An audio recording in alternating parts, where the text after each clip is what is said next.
बिस्मिल्लाहिर्रहमानिर्रहीम। नाज़रीन अस्सलाम वालेकुम, मैं हूँ इमरान वसीम। नाज़रीन, ख़बर यह है कि कैदी नंबर 804 ने आर्मी चीफ सैयद आसिम मुनीर शाह के ख़िलाफ़ पार्टी के अहम रहनुमाओं को टास्क दे दिया है, ज़िम्मेदारी सौंप दी है। अब एक तरफ तो इमरान खान साहब कहते हैं कि मैंने सियासी जमातों के साथ बात नहीं करनी, अचकज़ई साहब ने बात करनी है तो अपनी मर्ज़ी से वो कर लें, नून लीग के साथ बात और पीपल्स पार्टी के साथ बात। लेकिन पाकिस्तान तहरीक-ए-इंसाफ अगर बात करेगी तो वो इस्टेब्लिशमेंट के साथ करेगी, वो आर्मी चीफ़ के साथ करेगी, वो जनरल आसिम मुनीर के साथ करेगी। तो एक तरफ तो इमरान खान साहब बार बार मुतालबा कर रहे हैं, बार बार दरख्वास्त दे रहे हैं कि बात की जाए उनके साथ और आर्मी चीफ आसिम मुनीर शाह साहब उनके साथ बात करें। लेकिन दूसरी जानिब इमरान खान साहब ने अपने पार्टी के रहनुमाओं को क्या टास्क सौंपा है, क्या ज़िम्मेदारी सौंपी है, जिसका ताल्लुक़ जो है वो आर्मी चीफ सैयद आसिम मुनीर शाह साहब से है। इसके अलावा नाज़रीन, जस्टिस काजी फायसा के ख़िलाफ़ भी फ़ैसला कर लिया गया है। अब उनके ख़िलाफ़ क्या फ़ैसला हुआ है, इस पर भी हम बात करेंगे। प्रोग्राम की दीगर अहम ख़बरें हैं, उनकी डिटेल भी आगे चल के आपकी खिदमत में पेश करेंगे। लेकिन आज प्रोग्राम का आगाज़ करने से पहले एक तो चैनल सब्सक्रिप्शन की आपसे दरख्वास्त करेंगे कि चैनल को सब्सक्राइब कर लें, बेल आइकॉन का बटन प्रेस करें और अगर आपको हमारा ब्लॉग पसंद आता है, हमारी वीडियो पसंद आती है तो इसको लाइक भी करें, अपने दोस्तों के साथ, अपनी कम्युनिटी के साथ हमारे इस प्रोग्राम को शेयर भी करें। नाज़रीन, आज ईद उल अधा का पाकिस्तान में पहला दिन है तो तमाम देखने वालों को मेरी तरफ़ से, वैसे तो कल मैंने एडवांस ईद मुबारक कह दी थी, लेकिन आज फिर ईद मुबारक कहूँगा। ईद की खुशियाँ आपको बहुत बहुत मुबारक हो। और इस वक्त जब मैं प्रोग्राम रिकॉर्ड कर रहा हूँ तो सुन्नत इब्राहिमी का सिलसिला जो है वो जारी है। हमारा अभी तक कसाई जो है वो गोश्त बनाने में मसरूफ़ है। 7:30 बजे का वक्त दिया था लेकिन 10:30 बजे के बाद आया तो अभी तक गोश्त घर नहीं पहुँचा। लेकिन अभी जब मैं रिकॉर्डिंग कर रहा था, इंटरव्यू दे रहा था, तो इसमें नाज़रीन एक खुशगवार जो चीज़ आई है वो मैं आपको दिखाता हूँ। ये मोहब्बत आई है नाज़रीन। मैं बैठा वीडियो रिकॉर्ड करने लगा तो वालदा साहब आई और मेरे इस नोटबुक के ऊपर आके ये काजू आके रख के चले गई। मेरा इस बार बकरीद पे घर आने का प्रोग्राम नहीं था। मैंने कहा बड़ा ख़र्चा हो जाता है इस्लामाबाद से भावलपुर आने का, तो वहीं पे ईद करेंगे, वहीं पे कुर्बानी कर लेंगे। लेकिन वालदा साहब ने कहा कि आपने आना है और लाजमी आना है, क्योंकि वालिद साहब और जो भाई हैं मुझसे छोटे, जो कि घर के निज़ाम को और बाकी मामलात को देखते हैं, वो हज पे गए हुए। तो वालदा साहब ने कहा कि इमरान तुमने लाजमी आना। तो फिर ज़ाहिर सी बात है जब वालदा कह दें तो फिर आना पड़ता है और मैं आया हूँ। तो आपको दोबारा से कहूँगा कि ईद की खुशियाँ बहुत बहुत मुबारक हो। और जो आपने कुर्बानी का गोश्त बनाना है, इसमें आपने कोशिश करनी है ज़्यादा हिस्सा गरीबों में तकसीम करना है। मैं तो मेरे नाज़रीन, जो कुर्बानी के जो 2 हिस्से होते हैं, मैं सारा का सारा गोश्त तकसीम कर देता हूँ, अपने लिए कुछ भी नहीं रखता, सारा तकसीम कर देता हूँ। थोड़ा सा जो गोश्त चाहिए होता है वो भाइयों से ले लेता हूँ, अपना सारा तकसीम कर देता हूँ। अब नाज़रीन आ जाते हैं जो ख़बरें हैं। पहले नाज़रीन ख़त के हवाले से बात कर लेते हैं कि काजी फैसल साहब को ख़त किसने लिखा है। ये नाज़रीन मैं ख़त निकालता हूँ। ये नाज़रीन ख़त लिखा है जो सनम जावेद के वालिद साहब हैं, उनकी तरफ से ख़त जो है वो चीफ़ जस्टिस ऑफ पाकिस्तान को लिखा गया है। खुला ख़त बनाम chief justice supreme court of Pakistan मोहतरम काजी फ़ाइज़ ईसा, अस्सलाम वालेकुम। अब नाज़रीन 5 सफ़ात का ये ख़त है और पहले 5 सफ़ात से लेके आखिरी पैराग्राफ तक जो है, जो सनम जावेद कब गिरफ़्तार हुई, किस केस में हुई, कब कब कहाँ रखा गया, कहाँ ले जाया गया, वो सारी डिटेल इन 5 सफ़ात में बयान की गई है। इस नाज़रीन सफ़े के आखिर में जो आखिरी पैराग्राफ है वो मैं पढ़ देता हूँ, जिसमें सनम जावेद के जो वालिद हैं जावेद इकबाल ख़ान, वालिद सनम जावेद ख़ान, 13/6 का नाज़रीन ये लेटर है। उनका मोबाइल नंबर भी लिखा हुआ है। इस ख़त की कापी नाज़रीन सदर पाकिस्तान को भेजी गई है, जस्टिस मंसूर अली शाह साहब को भेजी गई है, जस्टिस मुनीब अख्तर साहब को भेजी गई है और जस्टिस मलिक शहजाद अहमद घेबा साहब को भेजी गई है। तो इसमें नाज़रीन लिखा गया है कि अब सनम जावेद के साथ गवानता माबे, जो उन्होंने लिखा है मैं वैसे पढ़ रहा हूँ, माबे कैदियों से भी बुरा सलूक जो है वो किया जा रहा है। इनको सनम जावेद को सुबह तुलुए आफ्ताब होते ही कैदी वाली वैन में सवाल कर दिया जाता है और सारा दिन उस वैन को धूप में खड़ा रखा जाता है और शाम को 7 बजे के बाद जेल वापस लेकर जाते हैं और जेल हुकाम टाइम गुजर जाने का कहकर उसको उस गाड़ी में रखते हैं और तमाम मुद्दत में उसको खाना वगैरह कुछ नहीं दिया जाता और सारा दिन उसको गाड़ी में बिठाए रखते हैं, जिसकी वजह से उसको इन्फेक्शन हो गई है, सनम जावेद को इन्फेक्शन हो गई है और उसकी आंखें भी ख़राब हो गई हैं। रात को जेल का स्टाफ जो है जेल के खाने का वक्त ख़त्म होने का कह के खाना नहीं देता और खाना देने से इनकार कर देता है। हमें भी जेल में खाने देने की इजाज़त नहीं है। तमाम गैर कानूनी इक़दाम हैं। मोहतरम चीफ जस्टिस, आपकी ये ज़िम्मेदारी है कि इन तमाम गैर कानूनी इक़दाम को फ़ौरी तौर पर रोकने का हुक्म जारी करें। ख़त में दर्ज तमाम हवालाजात की कॉपियाँ दी जा सकती हैं। अगर मेरे इस ख़त को इंसानी हकूक़ और इंसानी हकूक़ की बदतरीन खिलाफ वर्जी के तौर पर रिट की सूरत में समाअत के लिए मुकर्रर किया जाए, अल्लाह ताला हुक्म देता है कि वो कौमें तबाह हो जाती हैं जो इंसाफ छोड़ देती हैं। अल्लाह मेरे मुल्क की हिफाजत फरमाए। इसके लिए बहुत खून दिया है और लाखों रुपए हुकूमत को टैक्स देता हूँ। मुझे और मेरी औलाद पाकिस्तान में ही रहना है। आपसे इंसाफ का मुतालबा है।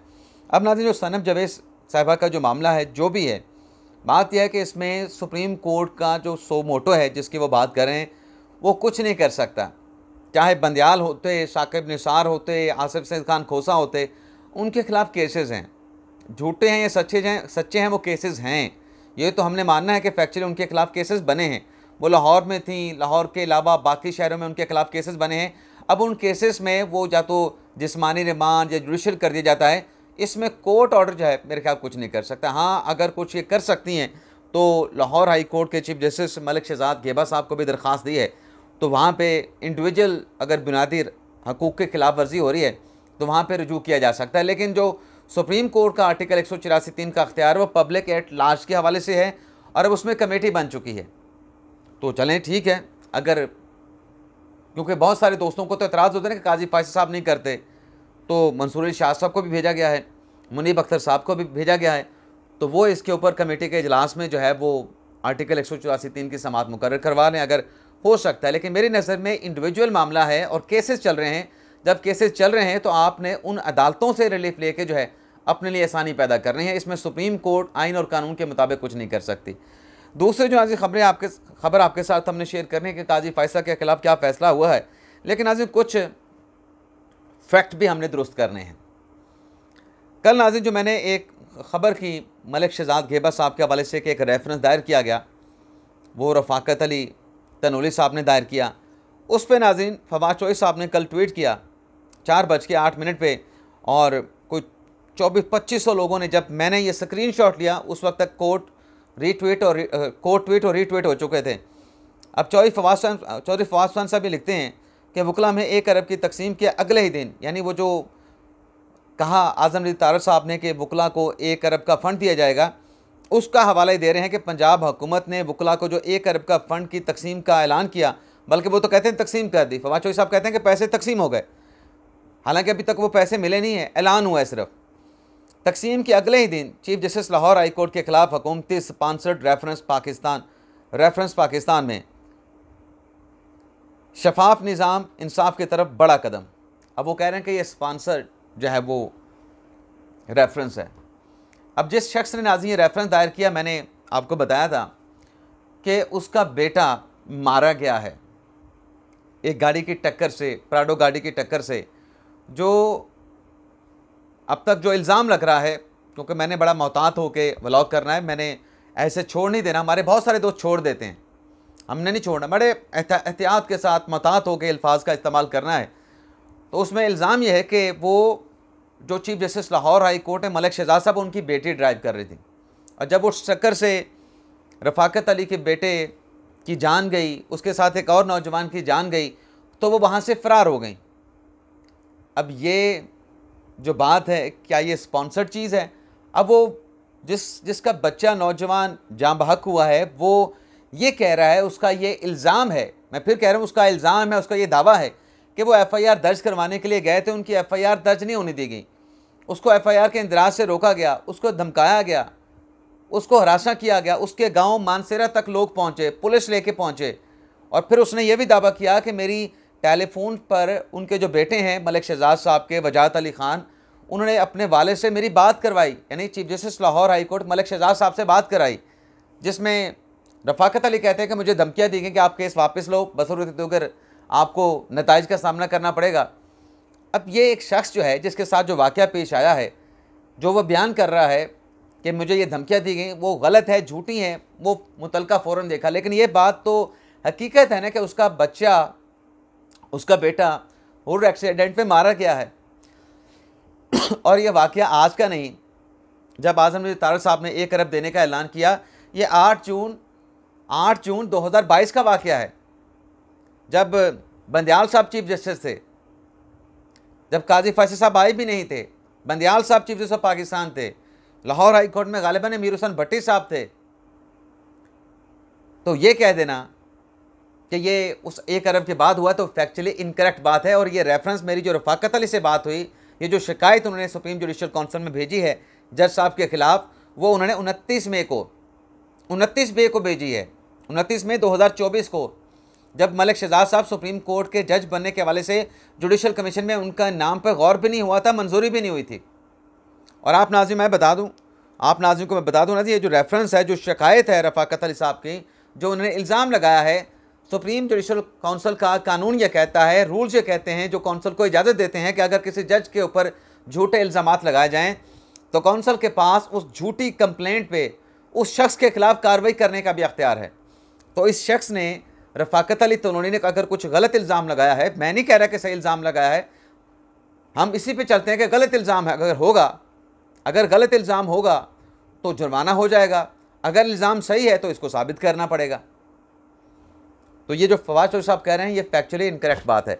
इसी तरीके से नाज़रीन एक और बात की जाती है कि 9 मई के केसेस क्यों सुप्रीम कोर्ट में ज़ेर इल्तवा हैं, वो मिलिट्री कोर्ट का फ़ैसला क्यों नहीं हो रहा।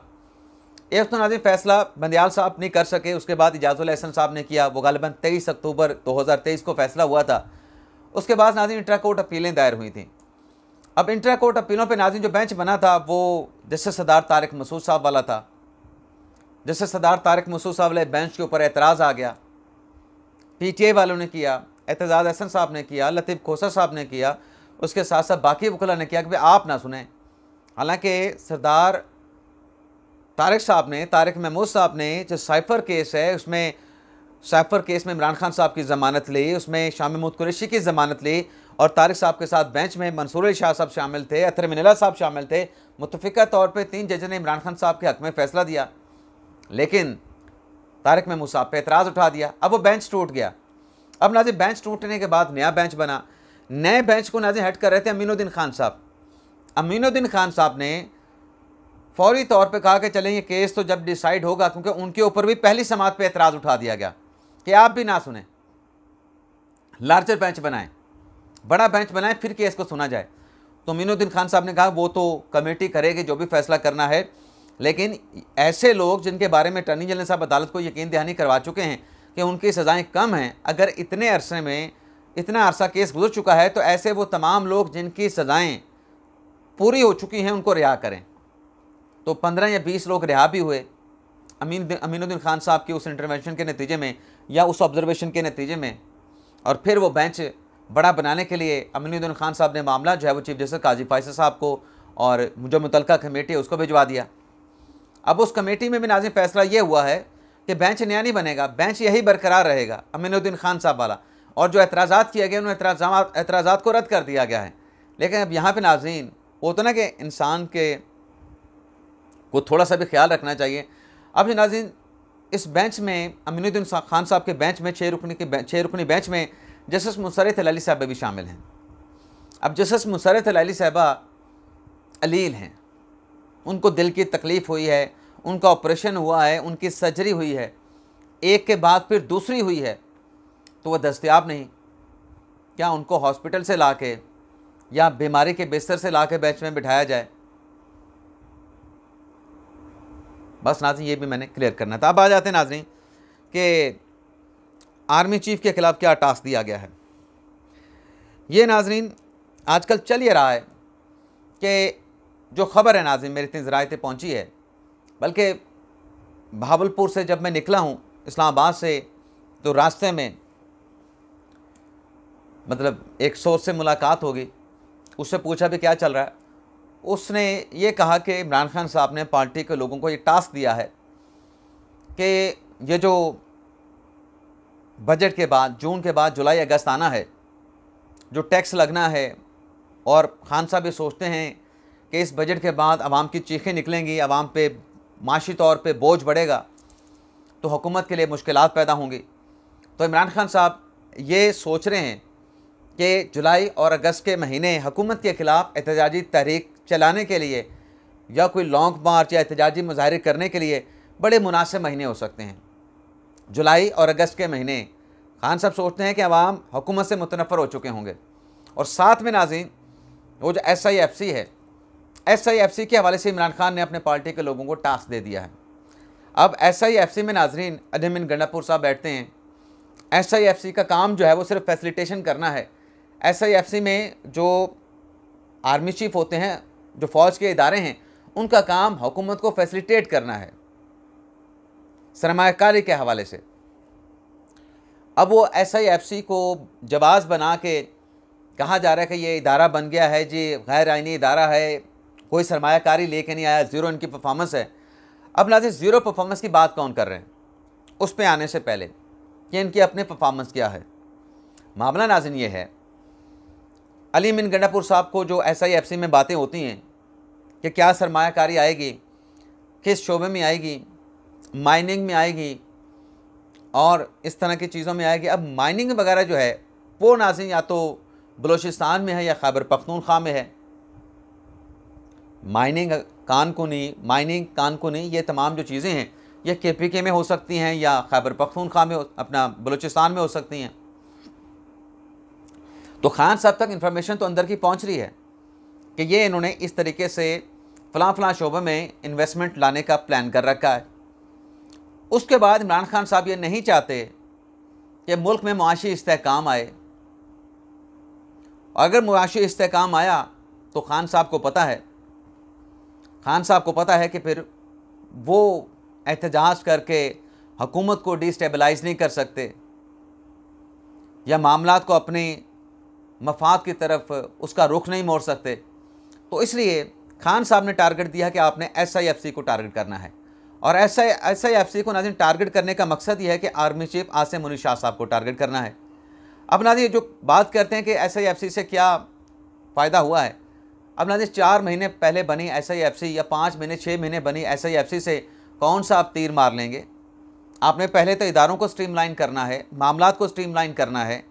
और फिर शहबाज शरीफ साहब ने दौरे किए हैं चाइना के, सऊदी अरब के, मुत्तहिदा अरब अमारात के, वहाँ से यकीन दहानियाँ करवाई गई हैं। तो वहाँ से कुछ चीज़ आने में वक्त लगेगा, वक्त लगता है। लेकिन अगर कोई कहता है कि वक्त नहीं लगता तो फिर वो ये बता दे कि 10 साल 11 साल से तो खैबर पख्तूनख्वा में इमरान खान साहब की हुकूमत है। तो खान साहब ने वहाँ पे माशी तरक्की के हवाले से कौन से फवारे वहाँ पे फूटे हैं। आलम यह है कि जब से इमरान खान साहब की KPK में हुकूमत आई है 2013 से, जो बैरूनी कर्जा था खैबर पख्तूनख्वा का 13,116 अरब का, वो बढ़ के 18,156 का हो चुका है। मकामी जो कर्जा था खैबर पख्तूनख्वा का वो 23,283 था, जो कि बढ़ के 31,036 अरब हो चुका है।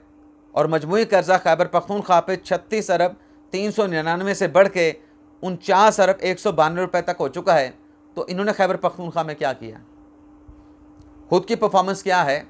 आप तो 10 साल से बैठे हैं, 10 साल तो फिर भी लोग सुन के कहते हैं यार लॉजिक है। 10 साल में तो आपको सूबे का एक रुख ही चेंज कर देना चाहिए था। वो कहते हैं ना, टर्न अराउंड हो जाना, इस तरह की सूरत होनी चाहिए थी। लेकिन ऐसा तो कुछ नज़र नहीं आता। वो तो खुद कहते हैं अली अमीन गंडापुर साहब के बेड़ा गर्क कर दिया है पिछले दौर में जो मुआशी पॉलिसियाँ थी उसकी वजह से। तो आप दूसरों को टारगेट करने से पहले अपना गिरेबान भी झाँकें, ये भी है नाज़रीन। इसके अलावा नाज़रीन ढेर सारी चीज़ें अगर बात करना चाहें तो बात हो सकती है। अच्छा, यहाँ पे आर्मी चीफ को टारगेट किया जा रहा है। इसके साथ साथ नाज़रीन कल ये एक वीडियो है, मैं आपको सुनाना चाहूँगा, हमारे दोस्त की है, मेरा इनका बड़ा रिगार्ड भी है। इस पर थोड़ी सी मुख्तसर सी बात करना चाहूँगा। असतूर भाई की है, 47 सेकंड की, सुने नाज़रीन। और फिर आप देखिए कि अब जो सुप्रीम जुडिशल काउंसिल है उसमें चीफ जस्टिस काजी फैसला, अब देखेंगे कि उनको अक्सरियत हासिल होती है कि नहीं, अगर वो कुछ ऐसा करना चाहते। क्योंकि अब एस्टेब्लिशमेंट पूरी तरह तुली हुई है कि 2 जजेस चीफ जस्टिस काजी फैसला उनको निकाल के दें। 2 जजेस उन्होंने निकाल के दिए, ठीक है, जस्टिस इजाजुल हसन और जस्टिस मुजाहिर अकबर नकवी, ठीक है, एस्टेब्लिशमेंट ने निकाल के दिए हैं। और अब वो चाह रहे हैं कि 2 जजेस चीफ जस्टिस काजी फैसला उनको निकाल के दें। बस नाज़रीन यहाँ पे रोकूंगा। अब नाज़रीन मैं जो बात कर रहा था पहले कि वो जो जिस बंदे के रफ़ाकत अली के बेटे का रोड एक्सीडेंट में वो बेचारा मारा गया, जान से मारा गया। वो 2 साल पहले वाक़या हुआ। वो क्या काजी फ़ाइसा ने करवाया या आर्मी चीफ़ ने वो एक्सीडेंट करवाया? एक हादसा था, लेकिन हादसे के बाद वहाँ से जो भी गाड़ी ड्राइव कर रहा था वहाँ पे नहीं रुका, वहाँ से चल दिया। इसको कानून ने देखना है, इस वाक़े को कानून की नज़र से देखना है, ड्राइवर के कंडक्ट को भी देखना है। लेकिन क्या मतीउल्लाह जान साहब ने ख़ुद इसी मामले पे रफ़ाकत अली तनोली के साथ व्लॉग नहीं किया था? क्या अगर उसने जो कहा है, मैं नाज़रीन इस मामले में जाना नहीं चाह रहा था, क्योंकि अभी मलिक शहजाद साहब के मामले को या मोहसिन अख्तर कियानी साहब के हवाले से मामले को, वैसे कियानी साहब के हवाले से तो मुझे कुछ नज़र नहीं आता, शहजाद साहब के बारे में तो चलो एक रेफरेंस दायर हुआ तब मैं बात कर रहा हूँ, लेकिन चले मैं इसको छोड़ देता हूँ। लेकिन दूसरे जो जज साहब की जो बात कर रहे हैं, असद अली तूर साहब, कि वो 2 जजेस का इस्तीफ़ा इस्टेब्लिशमेंट ने लेके दिया, नकवी साहब का, इजाज़ुल एहसन साहब का। क्या नकवी साहब आइन और कानून के असूलों के मुताबिक जमहूरियत को मजबूत कर रहे थे अपने फ़ैसलों से?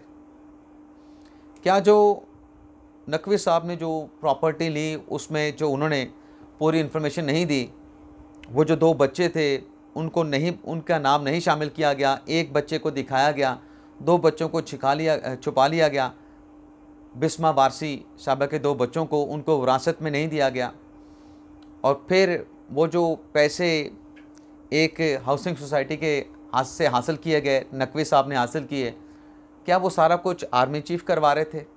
क्या वो सब कुछ काजी फ़ाइसा करवा रहे थे?